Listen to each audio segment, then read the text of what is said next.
E olha, a defesa de Mauro Cid, gente, tem até hoje para apresentar as alegações finais ao Supremo Tribunal Federal. O Igor Damasceno tem os detalhes ao vivo direto de Brasília.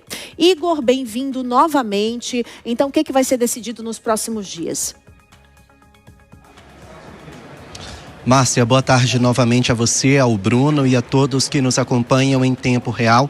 Olha, as alegações finais são as últimas palavras da defesa de Mauro Cid antes do julgamento, ou seja, uma última oportunidade de se defender antes que o julgamento de fato aconteça. E hoje é o último dia para que a defesa de Mauro Cid entregue essas alegações, esse documento, na primeira turma do Supremo Tribunal Federal.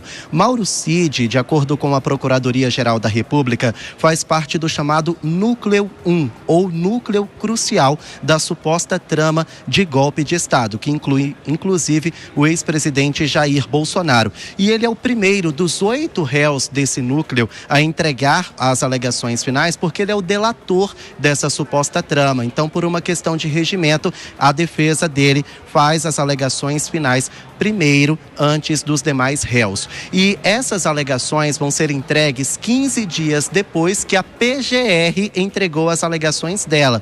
No documento da Procuradoria-Geral da República, o procurador Paulo Gonet pediu a condenação de Mauro Cid com uma redução de 1/3 da pena, só porque a justificativa é porque Mauro Cid não teria cumprido todas as regras do acordo de delação premiada que foi firmado com o STF. Daqui 15 dias, os demais réus, isso inclui o ex-presidente Jair Bolsonaro, também vão entregar as alegações finais, cada um dos demais 7 réus do núcleo crucial. E olha, se forem condenados na época do julgamento, eles podem pegar até mais de 40 anos de prisão. Entre os crimes que estão sendo analisados estão supostamente golpe de Estado, abolição violenta do Estado Democrático de Direito e organização criminosa. Todos os 8 réus desse núcleo alegam inocência. Inclusive, Mauro Cid tem tentado se defender para evitar uma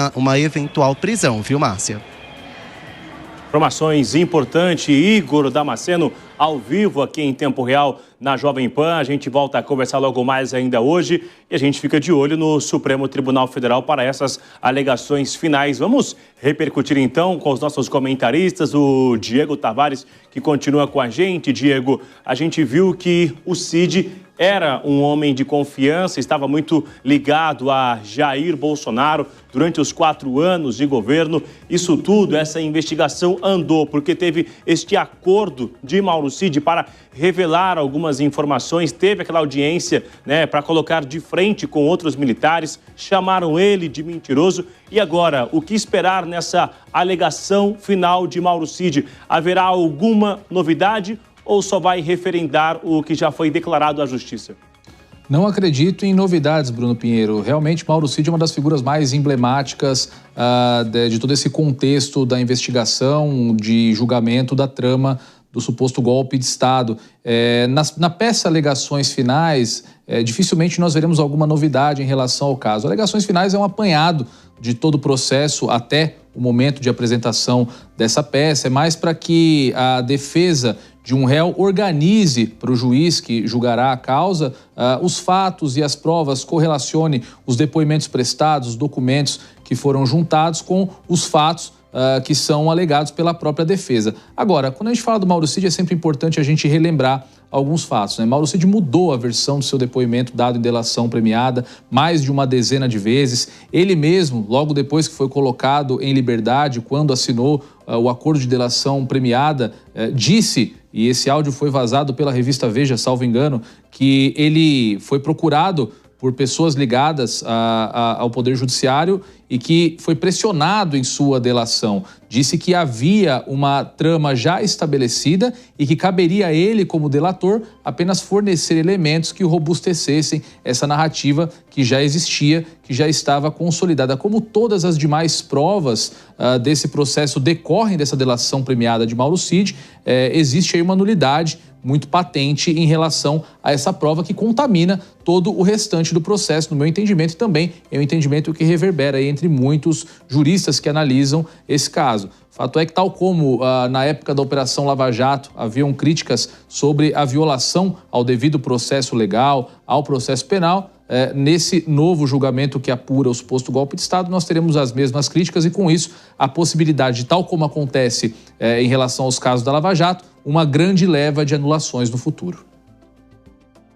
Agora, ele recebeu os 15 dias, é o último dia, então, hoje, nesta terça-feira, para essa alegação final sobre o rito do julgamento. O que esperar? Nos próximos dias já vem a etapa final do julgamento ou ainda haverá uma nova etapa a ser esperada, João? Pela lógica processual, né, Bruno, essa seria a última etapa. Você apresenta as razões finais e, em teoria, o processo vai para a sentença. Nas próprias razões finais, via de regra, os acusados, as partes, informam se tem outras provas que gostariam de produzir, mas o caminho natural seria o sentenciamento e, pela formatação político-jurídica do caso, a tendência é de condenação de grande parte dessas pessoas indiciadas e agora réis, efetivamente. Como o Diego colocou, essa questão da discussão do golpe de Estado vem sendo lastreada, né, baseada essencialmente em delações premiadas, que já vem sendo questionadas por grande parte dos juristas, já teve até questão de matéria editorial, enfim,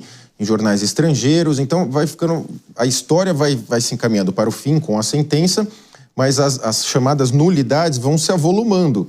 Então, há necessidade, sim, de uma discussão sobre a formatação desse julgamento, na medida em que, lembrando, tudo se origina em inquéritos abertos pelo Supremo Tribunal Federal, que não é uma delegacia de polícia. Quem abre inquérito é a delegacia de polícia. A própria atuação de alguns juízes ou promotores, enfim, no próprio caso, que o juiz, em tese, ele é a parte que preside o julgamento e fica passivo, ele somente conduz, não atua de forma ativa, não exibe vídeos, não adota outras atitudes que estranhamente foram adotadas nesse caso. Mas, no meu sentir, eu acho que o caso caminha para sentenciamento, provavelmente ainda esse ano.